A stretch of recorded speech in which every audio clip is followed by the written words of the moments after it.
CEAP, Centro Espírita Altivo Panfiro. Uma casa de amor. Boa tarde aos nossos ouvintes. Que Jesus abençoe a nossa tarde de estudos. Nós estudaremos o livro Obreiros da Vida Eterna. Nós estamos estudando as obras do Chico com o André Luiz.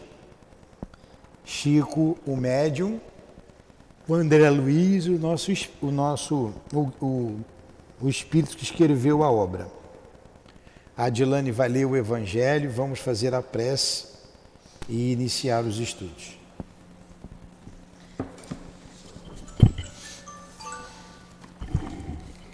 Capítulo 1. Não vim destruir a lei. O item 5. O Espiritismo. O Espiritismo é a nova ciência que veio revelar aos homens, com provas irrecusáveis, a existência e a natureza do mundo espiritual e as suas relações com o mundo corporal. O Espiritismo nos mostra esse mundo não como algo sobrenatural, mas ao contrário, como uma das forças vivas e incessantemente atuante da natureza, como a fonte de uma infinidade de fenômenos até então incompreendidos, e por essa razão respeitados como pertencentes ao domínio do fantástico e do maravilhoso. É a essas relações que o Cristo faz alusão em muitas circunstâncias. E é por isso que muitas coisas que Jesus disse ficaram incompreendidas ou foram erradamente interpretadas. O Espiritismo é a chave com a ajuda da qual tudo se explica com facilidade. Faz a prece. Pode fazer. Mestre Jesus, pedimos a tua permissão para estudarmos as obras do nosso querido irmão Francisco Cândido Xavier e do nosso irmão André Luiz. A tua permissão para evocarmos esses espíritos, para que eles nos inspirem, nos ajude na compreensão do estudo desta tarde. Pedimos a tua permissão, Jesus, para também chamarmos em nosso auxílio o querido irmão Altivo Panfiro, diretor desta casa de amor.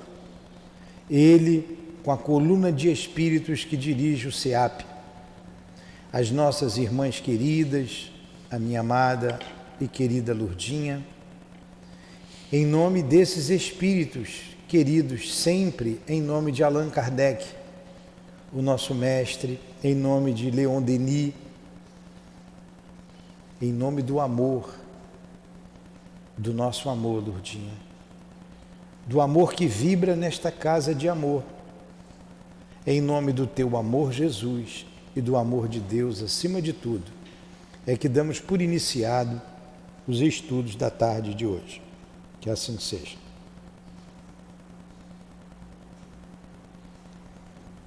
Bom, vou pedir a Adilane para ler, enquanto ela se acha ali.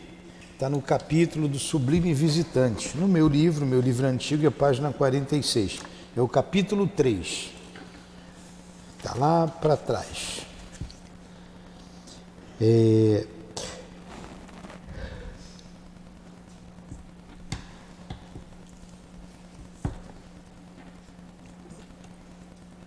enquanto ela achou, Dilane? Sim, aonde? Ó, durante, decorridos alguns instantes, Semprônia exclamou humildemente. Então, o que acontece aqui? Onde é que nós estamos? Um grupo de espíritos vem à Terra em trabalho. O Evangelho foi pertinente ao estudo de hoje. Eu gosto da Dilane aqui, porque ela vai certinho no Evangelho, pertinente ao estudo. Ela leu ali, o Espiritismo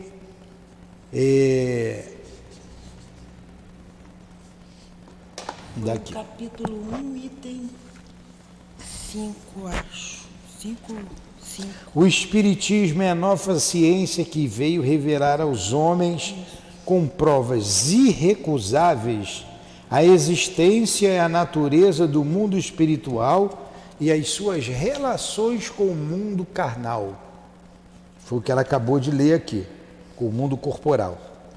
Então, o Espiritismo, o que é o Espiritismo? Definição aqui do Evangelho. Aqui, ó, decorridos. O Espiritismo é a nova ciência que veio revelar aos homens, com provas irrecusáveis. Essas provas são através da mediunidade. A existência do mundo espiritual e as suas relações com o mundo corporal. Ele continua aqui, ela leu um pouquinho mais, mas isso aqui nos basta. Kardec pergunta aos espíritos, no Livro dos Espíritos, pergunta 459, influenciam os espíritos em nossas vidas? Respondem eles, muito mais do que imaginais.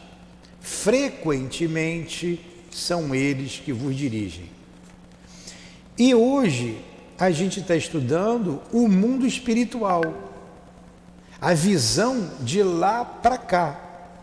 O irmão André Luiz, através da psicografia do Chico, está dizendo como eles agem, como eles fazem, para ajudar a nós aqui na Terra, os espíritos bons, que os maus atrapalham. Mas o Espiritismo veio justamente estudar essa relação. Tem os que ajudam, tem os que atrapalham. Tem os que nos querem o bem, tem os que nos querem mal. E o André Luiz, com um grupo, vem à Terra em missão, em trabalho. E sairão de lá, da colônia Nosso Lar, 3 equipes. Uma equipe liderada por Semprônia, que fez a primeira pergunta ao sublime visitante. Então vem 3 equipes, cerca de 20 espíritos. Uma equipe vem atuar junto aos órfãos de um orfanato, uma outra equipe vem atuar junto ao manicômio, a um hospício, e uma outra equipe vem atuar junto àqueles que recentemente irão desencarnar. Vem junto para ajudar o desenlace desses espíritos. E tiveram a reunião com um diretor, o Albano, como é o nome dele? Albano? Metel. Albano, eu não esqueci por causa do professor Albano Metel. Metelo. Cada nome diferente, né? Albano Metelo. E o que ele faz? Olha, antes de vocês irem para a Terra, virá um emissário, um espírito elevado que vai falar com vocês. Vamos preparar o ambiente. E ele intitulou o capítulo como Sublime Visitante. Vem esse espírito do mais alto falar com eles. Eles preparam o ambiente, o diretor deles, o Albano Metelo, constrói com um pensamento, um quadro, um lago, uma árvore, um pedaço de céu.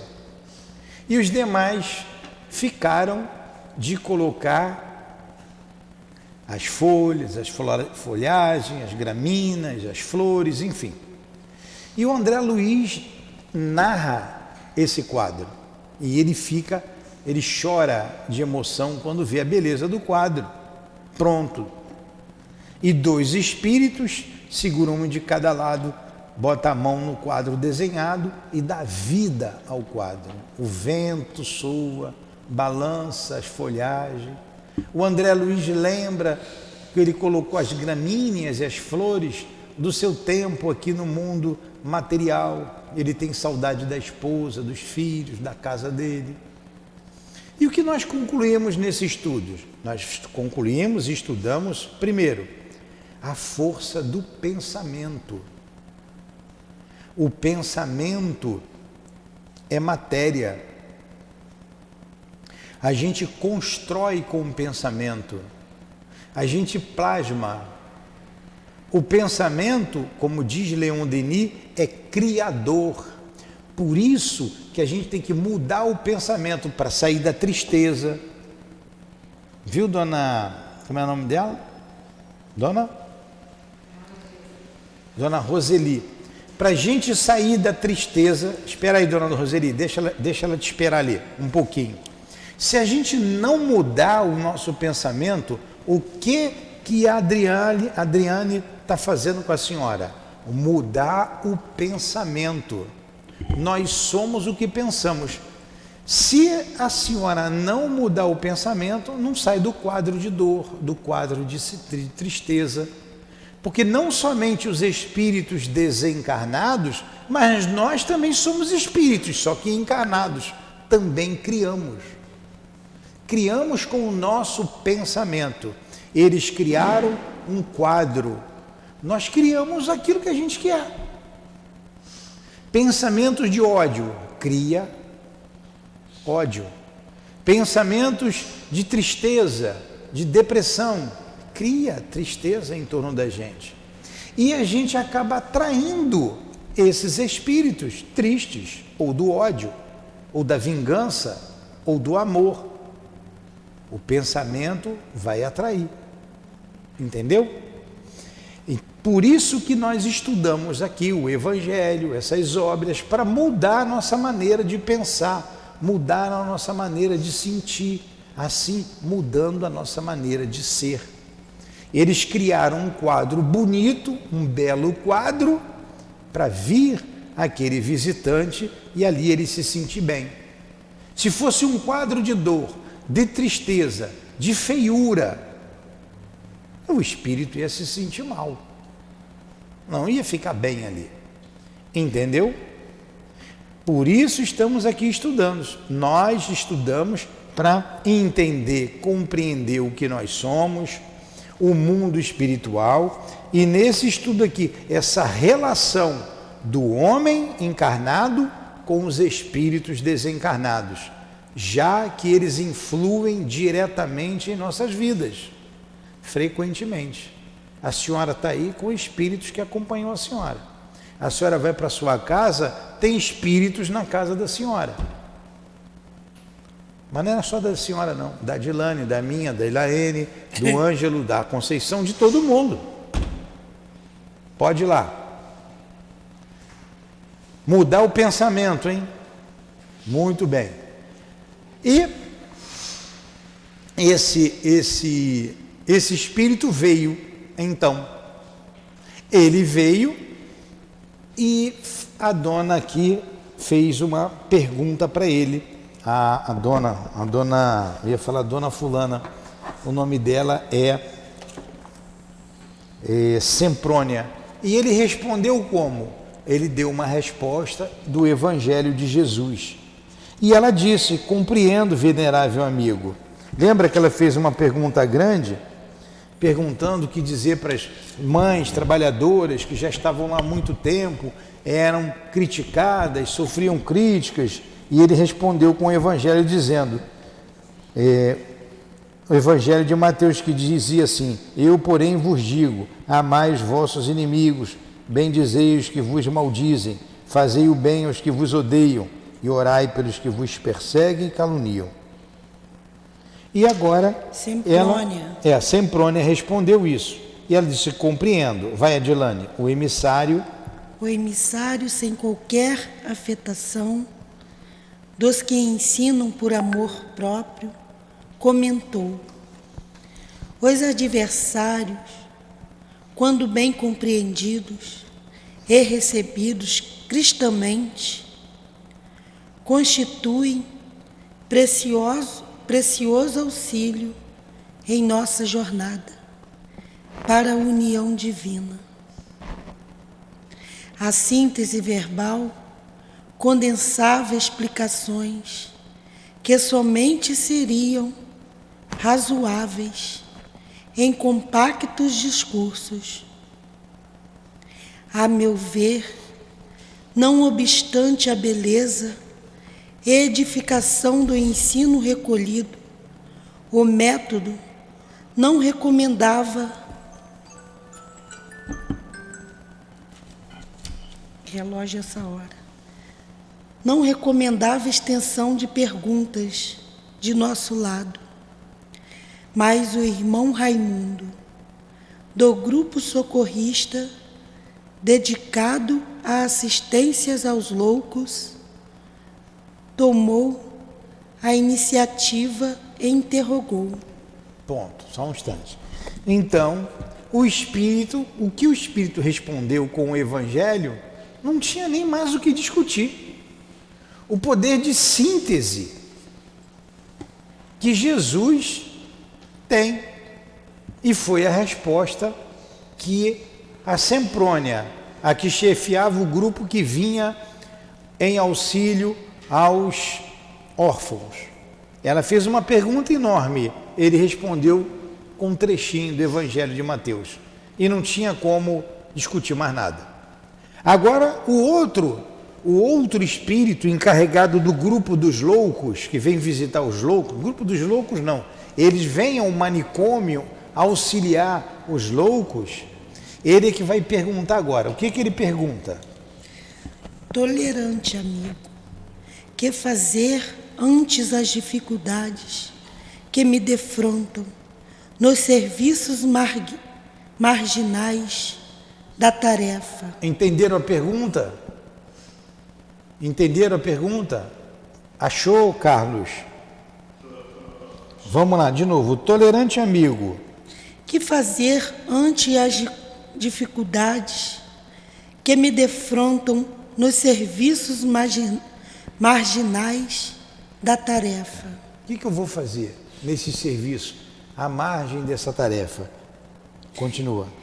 Interessando a órbita de nossos deveres com os desequilibrados mentais da crosta terrestre, venho assistindo certo agrupamento de irmãos encarnados que não estão interpretando as obrigações evangélicas como deviam. Em verdade, convocam-nos à colaboração espiritual, pronunciando belas palavras, mas no terreno prático se distanciam de todas as atitudes verbais da crença consoladora. Estimam as discussões injuriosas, fomentam o sectarismo, dão grande apreço ao individualismo inferior, que desconsidera o esforço alheio, por mais nobilitante que seja esse.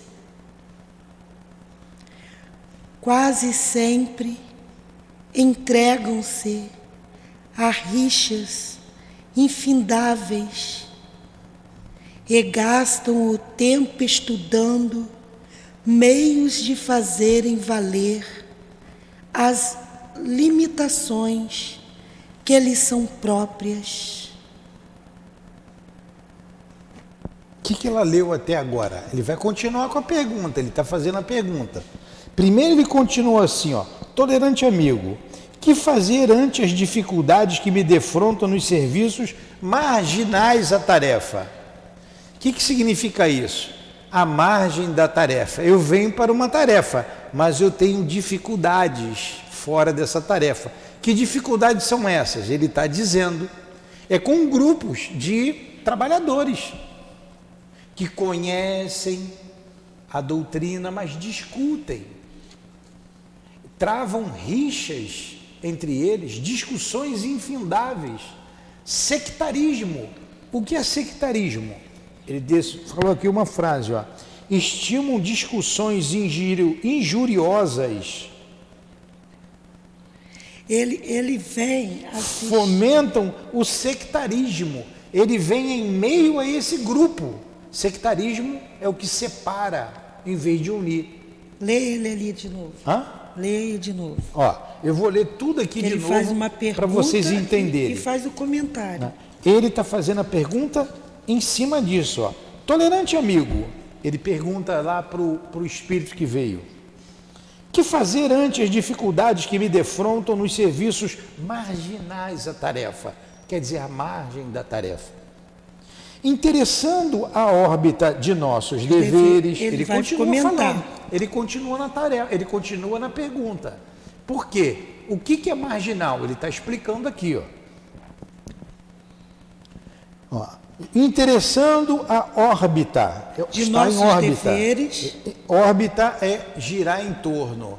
Interessando a órbita de nossos deveres junto dos desequilibrados mentais da crosta terrestre, que é junto aos loucos, Aí ele fala. venham assistindo certo agrupamento de irmãos encarnados Isso. que não estão interpretando as obrigações evangélicas como deviam. Isso. Olha só, não estão interpretando as obrigações evangélicas como deviam, como se nós aqui estivéssemos estudando o evangelho, mas discutíssemos, brigássemos.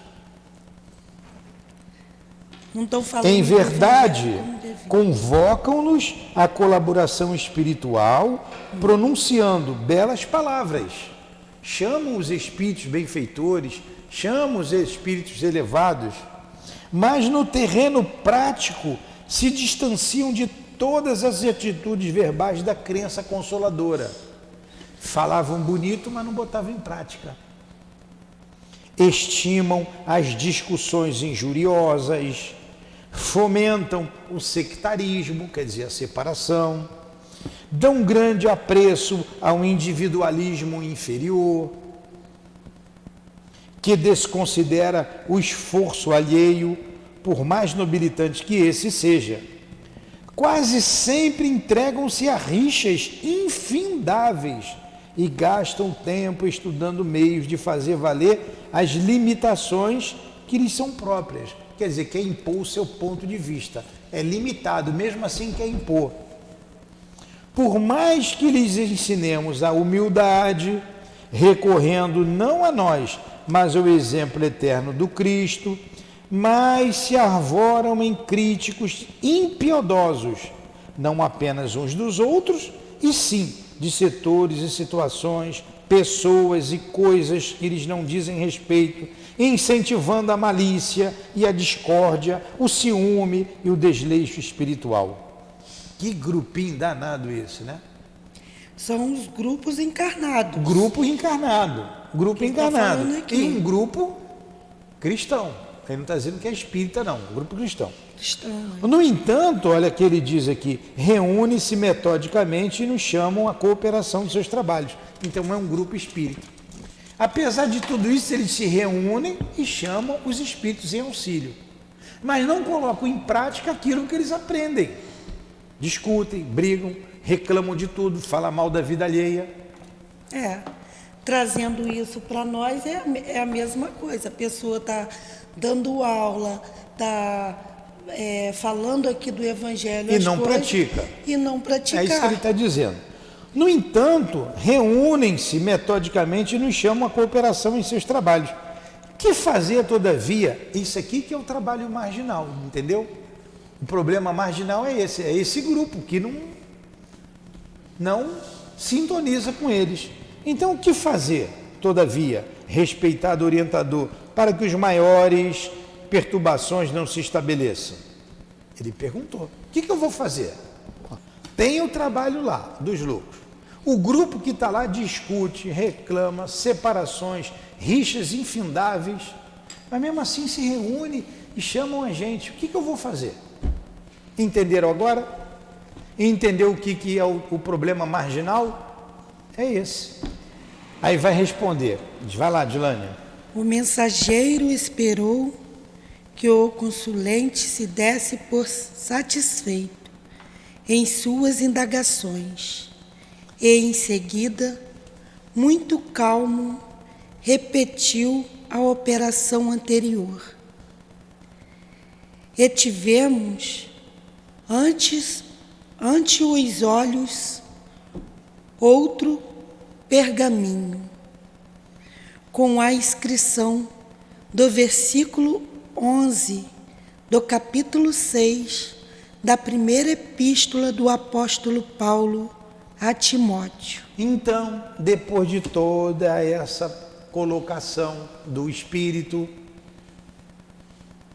ele calmamente ouviu tudo e vai responder. Desenrola novamente o pergaminho, ou tira a página e vai mostrar a resposta que ele vai dar a esse Espírito. Uma passagem da carta de Paulo aos Timóteos. O que está escrito ali na carta? Mas tu, ó homem de Deus, foge destas coisas e segue a justiça, a piedade, a fé, a caridade, a paciência, a mansidão. Respondeu com isso. E é uma resposta para nós. Isso aqui é uma resposta para nós. Quando nos defrontamos diante de grupos assim, ou de pessoas assim, o que a gente deve fazer diante de uma situação dessa? Abandonar o trabalho e ir embora? Não quero mais saber disso? Não. Segue o que Paulo recomendou aos Timóteos. Mas tu, ó homem de Deus, foge destas coisas e segue a justiça, a piedade, a fé, a caridade, a paciência, a mansidão. Precisa dizer mais alguma coisa? Continua. Permaneceu Raimundo na expectativa, figurando-se-nos não haver interpretado a advertência quanto devia, mas a explicação sintética do visitante não se fez esperar. O Raimundo, que perguntou, não entendeu muito bem a resposta. Aí o Espírito vai explicar. Vai. O discípulo que segue as virtudes do Mestre, aplicando-as a si próprio, foge às inutilidades do plano exterior, acolhendo-se ao santuário de si mesmo, e auxilia os nossos irmãos imprevidentes e perturbados, rixosos e ingratos, sem contaminar-se, registrando as palavras sábias de Asclépios. Raimundo pareceu acordar para a verdade e murmurou com algum desapontamento: aproveitarei a lição. Olha o que o Asclépios disse. Quem é o Asclépios? O sublime visitante. Esse espírito que veio do mais alto. Quem é o Raimundo? O componente de uma daquelas expedições que vinha à Terra, ou o dirigente daquela composição que vinha à Terra atender os loucos. Ele perguntou, reclamou do pessoal lá, do grupo, reclamou, porque só viviam brigando e discutindo. Ele respondeu com uma carta de Paulo a Timóteo, dizendo para ele calar, seguir com paciência, ele sem entender, e o Espírito vai então explica a ele novamente. Ó, foge às inutilidades, segue as virtudes do Mestre. O que Jesus faria nesse caso? Aplica você mesmo as virtudes do Cristo, acolhendo-se ao santuário de si mesmo, auxilia os nossos irmãos imprevidentes e perturbados, que é um grupo de perturbados, rixosos, quer dizer, estão sempre em rixa, e ingratos, não valoriza a presença deles, sem contaminar-se. É o que a gente faz, a gente ajuda o outro sem se contaminar com o problema do outro. E ele ficou, poxa, é isso que eu tenho que fazer. Acho que ele esperava uma outra resposta do Espírito. Entendeu? Entenderam? Aproveitei a lição, disse ele, vou aproveitar a lição. Novo silêncio verificou-se entre nós. A irmã Luciana, porém, que nos integrava o pequeno grupo, tomou a palavra e perguntou. Aí agora vai a Luciana. Esclarecido mentor, esta é a primeira vez que vou à crosta, em tarefa definida de socorro. Podereis me fornecer-me, porventura, a orientação de que necessito? Essa é a enfermeira, pertencente ao grupo do André Luiz, a irmã Luciana. A pergunta dela foi mais simples, né? Olha, eu estou indo pela primeira vez num trabalho de socorro. Você pode me auxiliar, me orientar? Aí o Espírito falou, o emissário que parecia trazer as respostas bíblicas preparadas de antemão, desdobrou nova folha e lemos admirados o versículo 9 do capítulo 4 da primeira epístola aos apóstolos da gentilidade aos Tessalonicenses. Ele vai dar uma resposta a ela pode me ajudar? É a primeira vez que eu vou lá. Ele novamente tira uma folha lá e mostra uma outra carta de Paulo aos Tessalonicenses. Tessalonicenses era quem nascia em Tessalônia. Aí ele que ia fundando as igrejas por onde fazia, escrevia uma carta, depois que ele não podia mais visitar todas as igrejas. E assim Paulo foi costurando toda a doutrina cristã nas igrejas que ele fundava. Aí o Asclepios mostra a resposta. Qual é a resposta, Dilane? Quanto, porém, à caridade fraternal, não necessitais de que vos escreva, visto que vós mesmo estáis instruídos por Deus, que vos ameis uns aos outros. O que Paulo está dizendo aqui? Eu não preciso escrever nada para você. Usa a caridade. Você não vai no trabalho de caridade? Amai-vos uns aos outros. Simples, né? Esses espíritos superiores têm um poder de síntese imenso. Ela ficou desconcertada, né? Ficou meio que sem entender, confundida. E disse, compreendo. Algo confundida. Vamos lá, o Evangelho aplicado. Algo confundida, Luciano observou, reverente, compreendendo. Compreendo. O Evangelho aplicado, comentou o mensageiro delicadamente. Aí ele vai falar, ele vai comentar o que Paulo disse. Continua. Ensina-nos A improvisar os recursos do bem nas situações mais difíceis. Fez-se de novo extrema quietude na câmara. Talvez pelo nosso péssimo hábito de longas conversações sem proveito, adquirido na crosta planetária.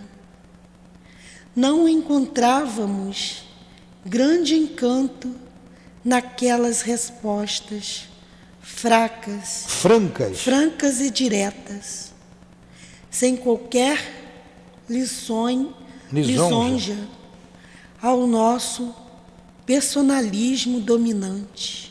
Eles ficaram até que meio desapontados com as respostas, porque ele era muito objetivo. Tem que parar de falar um pouquinho, viu, né? Do outro lado. Muito objetivo. E eles, acostumados às conversas longas, ficaram um pouco desapontados. Rolavam instantes pesados quando observamos a gentileza e a sensibilidade do diretor do Santuário da Bênção. Notando que Semprônia, Raimundo e Luciana eram alvos de nossa indiscreta curiosidade, Cornélio inquiriu de Asclépios, como se fora mero aprendiz. Que fazia para conservar a alegria no trabalho, perseverança no bem, devotamento à verdade? Então, essa é uma pergunta que o instrutor faz e que serve para nós aqui. Nós sabemos que mesmo num ambiente espírita, numa casa espírita, a gente tem dificuldades. A gente tem dificuldades, às vezes, de relacionamento, embora aprendamos que a grande recomendação do Cristo, amai-vos uns aos outros como eu vos amei. Fazei ao outro que eu gostaria que fizesse a você mesmo. Essas máximas, o grupo que o instrutor que ia visitar no manicômio sabia, mas não aplicavam. Sabiam aqui, mas não tinham aqui. Numa casa espírita, nós temos vários trabalhos. Agora mesmo está tendo um trabalho ali de amor, né? A odontologia atende as pessoas carentes na nossa casa. Tem um serviço odontológico. A profissional, a dentista, está ali dando o tempo dela. Chegou aqui de 7 horas da manhã, são 5:30 da tarde, ela está ali atendendo o dia inteiro. A outra irmã está atendendo alguém na sala ao lado, que traz as suas dificuldades. Então, é um trabalho muito bonito, mas mesmo assim nós temos dificuldade. E quando aparecer essas dificuldades, o que a gente vai fazer? Foi o que ele perguntou. O que fazer para conservar sempre a alegria do trabalho? A gente tem que vir para cá com alegria. Como perseverar no bem, no devotamento da verdade, sem esmorecer. O mensageiro contemplou-o num sorriso de aprovação e simpatia, identificando-lhe o ato de amor fraternal, e descerrou o novo pergaminho que seria o versículo 16 do capítulo 5 da primeira carta de Paulo aos Tessalonicenses. Ele vai responder novamente com uma passagem da carta de Paulo aos Tessalonicenses, a essa pergunta dele. Como fazer para conservar alegria no trabalho? Como fazer para perseverar no bem? Resposta: regozijai-vos sempre. Em seguida falou jovial. Só respondeu isso. Regozijai-vos sempre. O que é regozijar? O que significa isso? Elaine, regozijai-vos sempre. Hã? De graça? Alegrar-se. Alegrar-se. Seja sempre alegre. No servir, no trabalho do bem. Hoje conversamos ali fraternalmente na cozinha. A menina almoçou, voltou, está trabalhando. Ela está trabalhando com tristeza? Ah, não. Ela veio voluntariamente. Então, regozijando-se. É uma palavra difícil, né? Quer dizer, com alegria no trabalho. Essa é a recomendação de Paulo à igreja de Tessalônia. Olha, no trabalho do bem, sejam sempre alegres, sejam sempre felizes. E é um recado para nós aqui, para a gente não esmorecer em nossa tarefa, que não é fácil. Não é fácil para nós que somos imperfeitos. Quanta coisa Jesus aturou. Quanta coisa Jesus passou. Quantas dificuldades os apóstolos passaram. Quantas dificuldades Paulo de Tarso passou. Foi apedrejado, foi considerado morto. Jogaram ele no monturo, no lixo. Monturo é lixo. Jogaram ele no lixão lá. Está morto, joga ele para lá. Só que ele não estava morto, estava quase morto. Cuidaram dele e ele continuou. Agora, imagine nós. A gente tem que ser sempre bem aceito? Todo mundo tem que ser simpático a nós porque nós estamos servindo ao Cristo? Servindo as pessoas? Não, não é assim que as coisas funcionam e nós sabemos disso. E com a recomendação? Regozijai-vos sempre. Trabalhe sempre com alegria. Trabalhe sempre com alegria. O Pai João sempre dizia isso. Trabalhe sempre com alegria. Alegria, vamos trabalhar com alegria. O Chico Entenderam? também fala isso. Entendeu, Toinha? Carlos, muito bem. Continua, Dilane. A confiança no poder divino é a base do júbilo cristão, que jamais deveremos perder. O instrutor Cornélio meditou alguns momentos e rogou, humilde: ensina-nos sempre, venerável irmão. Decorreram minutos sem que os demais utilizassem a palavra, fazendo menção de despedir-se. O sublime visitante comentou afável. Antes de ir, ele vai fazer um comentário. Agora você veja aqui o que ele disse, essa frase importante, antes de fazer o comentário final. A confiança no poder divino é a base do júbilo cristão, que jamais deveremos perder. Devemos confiar sempre em Deus. Confiar sempre em Deus. Mas antes de se despedir, ele vai falar alguma coisa. Vamos lá. À medida que nos entregamos nas próprias responsabilidades, compreendemos que a sugestão direta nas dificuldades e realizações do caminho deve ser procurada com o Supremo Orientador da Terra. Cada espírito, herdeiro e filho do Pai Altíssimo, é um mundo por si, com as suas leis e características próprias. Apenas o Mestre tem bastante poder para traçar diretrizes individuais aos discípulos. Logo após, abençoou-nos, carinhoso, desejando-nos bom ânimo. Reconfortados e felizes, vimos o mensageiro afastar-se, deixando-nos envoltos numa onda de olente e inexplicável perfume. Ambos os auxiliares que se mantinham apostos retiraram as mãos do gabinete e, depois de várias operações magnéticas efetuadas por eles, desapareceu a pintura mental, voltando a peça de cristal ao aspecto primitivo. Fala, Iraneia. Para ela vir estudar. Então, ele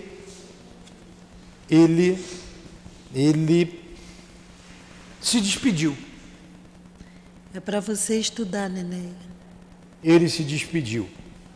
E a figura desenvolvida lá, o quadro pintado pelo pensamento deles, se dissolveu. Tornando a conversação livre, indagações enormes oprimiam-me o cérebro. Não me contive. Com a permissão de Jerônimo, e liderando companheiros tão curiosos e pesquisadores quanto eu mesmo, acerquei-me de Cornélio e despejei-lhe aos ouvidos grande cópia de interrogações. Acolheu-me benévolo e informou. Agora olha a pergunta, depois que esse sublime visitante foi embora e que ele respondeu todas as perguntas com o Evangelho de Jesus ou com uma passagem das cartas de Paulo, e ele se despediu e foi embora, o André Luiz ficou cheio de perguntas, cheio de dúvidas. Que espírito é esse? Quem é ele? Aí, a pergunta que ele vai fazer, vamos lá. Pertence a Asclépios a comunidades redimidas dos planos dos imortais? Quem é esse espírito? Nas regiões mais elevadas da zona espiritual... Não, desculpem, eu falei errado. Ele tinha essas dúvidas e o instrutor vai responder. Ele está respondendo, é uma afirmativa. Lê, Adilane. Pertence a Asclépios. Asclépios é esse sublime visitante. Vai lá. Há comunidades redimidas do plano dos imortais? Não é uma pergunta, é uma afirmativa. Pertence a Asclépios a comunidades redimidas do plano dos imortais. Nas regiões mais elevadas da zona espiritual da Terra. Vive muito acima de nossas noções, de forma, em condições inapreciáveis, a nossa atual conceituação da vida. Já perdeu todo o contato direto com a crosta terrestre e só poderia fazer-se sentir por lá por intermédio de enviados e missionários de grande poder. Apreciável é o sacrifício dele, vindo até nós, embora a melhoria de nossa posição em relação aos homens encarnados vem aqui raramente. Não obstante, algumas vezes, outros mentores da mesma categoria visitam-nos por piedade fraternal. Então, quem era esse espírito? Ele vivia em regiões mais elevadas, ainda na Terra. Vem aqui de vez em quando.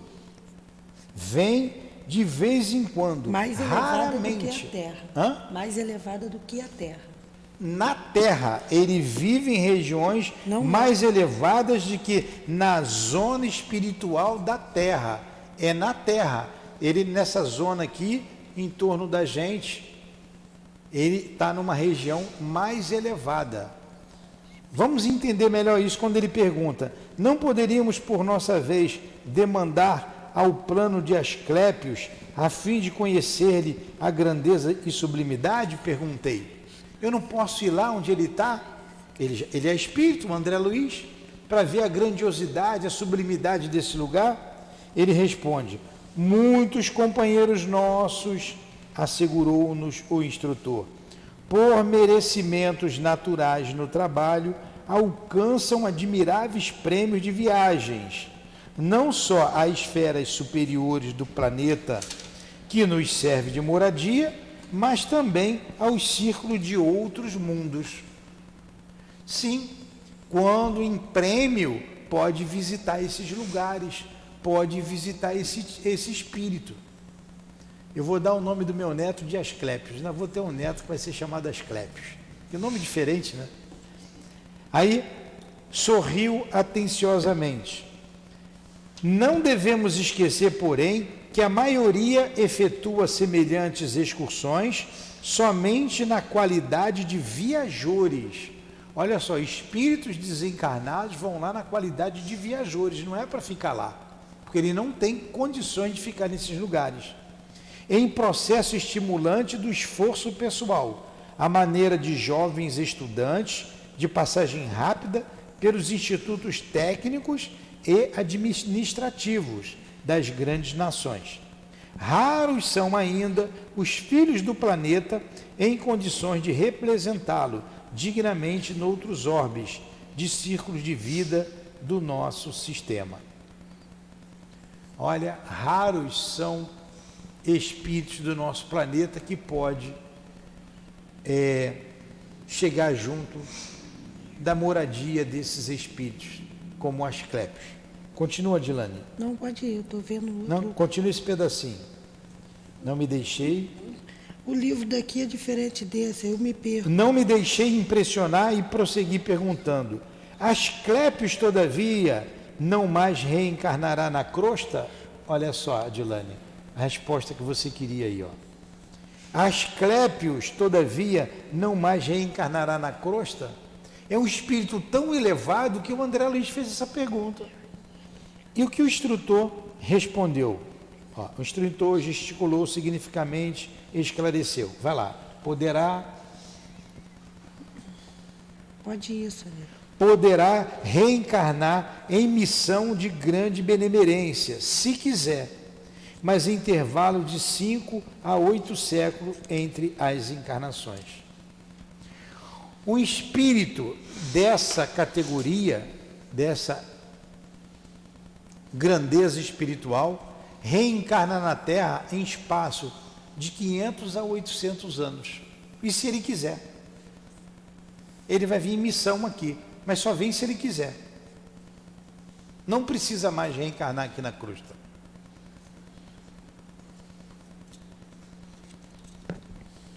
Oh Deus, exclamei, como é grandioso semelhante estado de elevação. Constitui sagrado estímulo para todos nós, ajuntou o mentor atenciosamente. Devemos acreditar, interroguei admirado, seja esse o mais alto grau de desenvolvimento espiritual do universo? Olha o que o André Luiz perguntou. Esse é o mais alto grau de desenvolvimento de um espírito no universo? Achou aí, Adilane? Achei. Continua então a leitura. O diretor da casa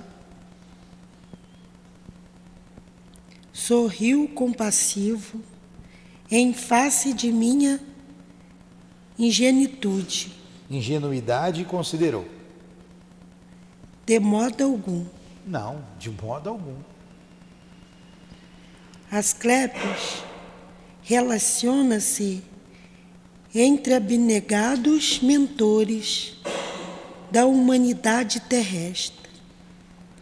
Partilha da soberana elevação da coletividade a que pertence, mas, efetivamente, é ainda a entidade do nosso planeta, funcionando, embora em círculos mais alto de vida. Compete-nos peregrinar muito tempo no campo evolutivo, para lhe atingirmos as pegadas. No entanto, acreditarmos que o nosso visitante sublime suspira por integrar-se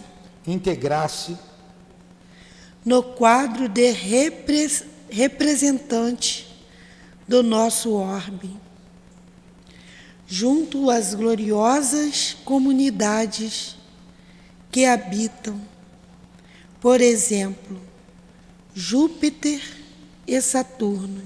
Olha o que o instrutor está dizendo. Esse espírito ainda habita no orbe terrestre. Ele está por aqui. Júpiter, Mas nós julgamos que ele suspira integrar-se Júpiter e Saturno. ao orbe mais elevado, como Júpiter e Saturno. Nós estamos concluindo já o estudo. Os componentes dessa, por sua vez, esperam ansiosos o instante de serem convocados às divinas assembleias que regem o nosso sistema solar. Entre essas últimas estão os que aguardam cuidadosos e vigilantes o minuto em que serão chamados para colaborar com os que sustentam a constelação de Hércules e cuja família pertencemos. Os que orientam o nosso grupo de estrelas aspiram naturalmente a formar um dia na coroa de gênios celestiais que amparam a vida e dirigem-na no sistema galáxico em que nos movimentamos. E sabe, meu amigo, que a nossa Via Láctea, viveiro de fonte de milhões de mundos, é somente um detalhe da criação divina, uma nesga do universo. As noções de infinito encerram a reunião encantadora do Santuário da Bênção. Cornélio estendeu-nos a mão, almejando-nos felicidade e paz, e despedimos-nos sob nome, enorme impressão entre a saudade e o reconhecimento. Então vamos lá. Por que isso é importante para a gente? É que a evolução é infinita. Esse espírito ainda habita aqui na Terra. E ele aspira a integrar as comunidades de Saturno e Júpiter, que são mundos mais elevados, segundo os espíritos. E quem coordena todo esse trabalho do sistema solar é Jesus. Olha a nossa distância para Jesus. Jesus recebe as ordens direto de Deus. Por isso ele disse, eu e o Pai somos um. Ele compreendia o Criador. E ele diz mais, a galáxia, a Via Láctea, é apenas um detalhe do universo. A nossa galáxia tem cerca de 400 bilhões de planetas. É apenas um detalhe. O universo é infinito. Olha a nossa pequenez. Aí, como disse o outro, eu vou dizer para vocês sabem com quem estão falando aqui? Quem somos nós diante dessa grandiosidade? Se a Terra, o planeta Terra, é poeira cósmica, imagine nós. Menos do que um grão de areia, né? Por que tanto orgulho, tanta vaidade? E nós estudamos aqui a relação daqueles que conhecem o Cristo. Quanta confusão nós ainda fazemos. Alguma pergunta? Faz. Esse espírito seria do mesmo grau de Bezerra de Menezes? Não sei. Não tem como responder. Não tem. Olha, ela perguntou se esse espírito está no mesmo grau de elevação do Dr. Bezerra. A gente não tem como avaliar a grandiosidade desses espíritos. Qual a grandiosidade do Dr. Bezerra? A gente não sabe, não tem como dizer, não tem como responder. Vamos fazer a nossa prece? Vamos encerrar o trabalho, vamos fazer a nossa prece. Não tem como responder. Vamos. Eu não sei responder. Pronto. Faz a prece, Edilane. Agradecemos a Jesus, agradecemos a Deus acima de tudo, aos estudos e aos trabalhos na Casa de Amor. Agradecemos por ser instrumento, trabalhar no bem. Peço ao seu altivo, às irmãs queridas, a Dona Lurdinha, Peço ao nosso irmão, seu Francisco, o médico André Luiz. Peço por todos. Peço a Jesus por vocês, por estar nos auxiliando, auxiliando cada trabalhador, nos direcionando aos trabalhos de amor. Peço pelo SIAP, a nossa casa de amor. Peço pela evangelização, que os bons espíritos dirigem-nos. Peço pelos ouvintes. Peço a Jesus o remédio salutar para os nossos irmãos, para conosco, que cura as nossas almas. Peço, agradeço a Deus acima de tudo e damos por encerrado o estudo dessa tarde, em nome do amor que vibra em todos os cômodos dessa casa, que vibra em torno de nós, trabalhadores encarnados, e em torno dos trabalhadores desencarnados. Que assim seja.